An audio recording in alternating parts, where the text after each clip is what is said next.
Welcome back. Good morning. Good morning. Good morning. Lesson 86. These ideas are for review today. 71. Only God's plan for salvation will work. It is senseless for me to search wildly about for salvation. I have seen it in many people and in many things, but when I reached for it, it was not there. I was mistaken about where it is. I was mistaken about what it is. I will undertake no more idol seeking. Only God's plan for salvation will work. And I will rejoice because his plan can never fail. I love that the certainty of God and his plan and how it cannot fail, and how we all came to this place because the ego's plan is seek and don't find. And we all, as the prodigal son, beat ourselves senseless against a brick wall, thinking that we could somehow find love, find light, find truth in the senseless. Like you were mentioning in the previous lesson, we're trying to make meaningful out of the meaningless, the illogical, the chaotic. Yeah, so we're ready to find the truth where it really is. This is good news. These are some suggested forms for applying this idea specifically. God's plan for salvation will save me in this.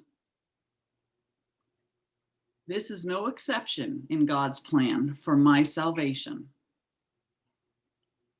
Let me perceive this only in the light of God's plan for salvation. So there's a way out. There is a way. There is an answer. There is something there that will meet the need, where no one loses, where there's perfect harmony, perfect health, perfect abundance. God's will is in operation right where the problem is boasting itself.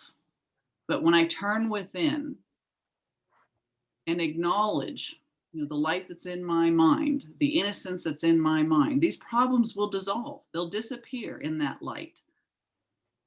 Right, but we have to remember our function every time we're triggered, blinded, right?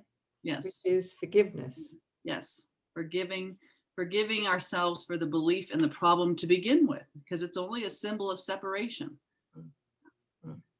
Thank you, sis. And it's the ego that's doing it, right? It's the ego. We have to start even this early in the lessons, start making that positive separation between the ego and what we are as the Son of God, as the Christ, the Holy Self, right? And yeah, otherwise, if we really believe we are the ego, then we're also going to believe that we need to solve the problems, right?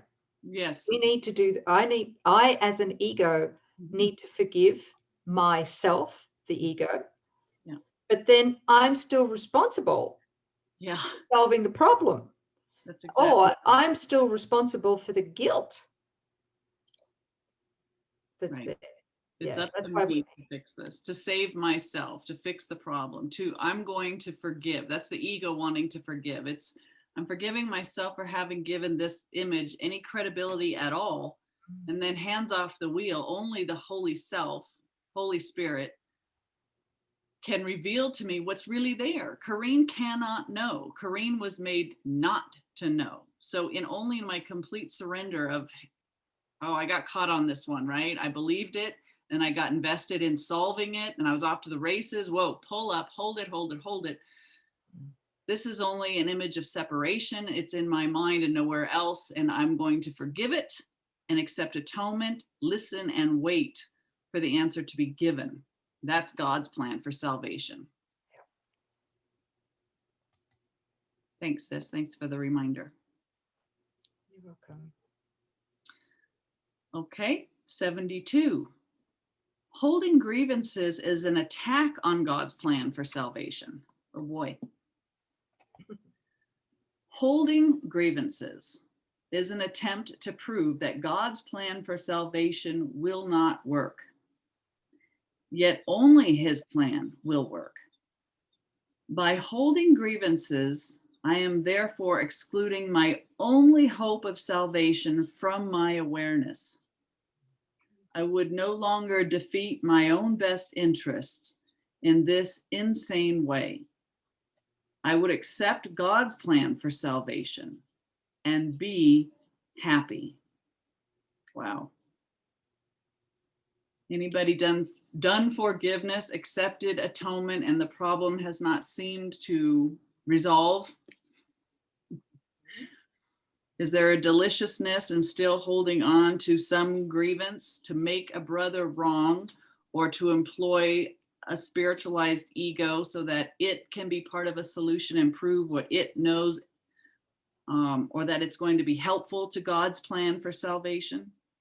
Only his plan will work.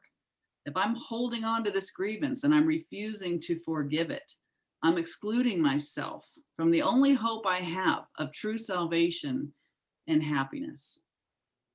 What do you want? Comes down to that choice, doesn't it?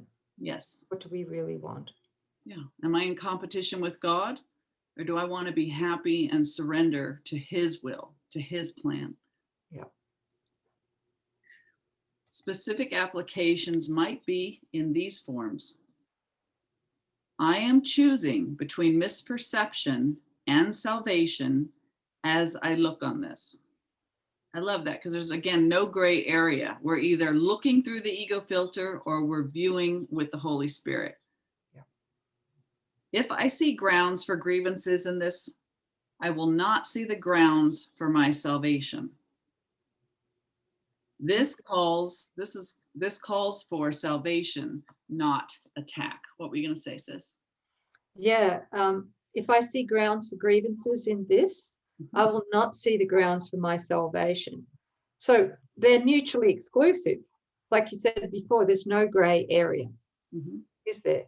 No. You can't hang out in, this third option. Yeah. And be safe. It's one or the other, because all there is present is the kingdom of heaven. The only will there is God's will. It gets very tempting to get caught in there's this world and there's this world. No, there's one world, and you're either experiencing it through the distortion, or you've forgiven the distorted lens, the ego's filter, and you're experiencing with true perception. That's it. That's the only choice. It's always here. You're either got a filter where you're not experiencing it truly, or you've forgiven it and you are having that direct experience. Very good, sis. Thank you. So grievances are that filter. Let them go. Anything else? No. Lesson 86, guys. We're rocking. Thanks. Yeah. Thanks for joining us. Thank you. See you tomorrow. See you in a minute.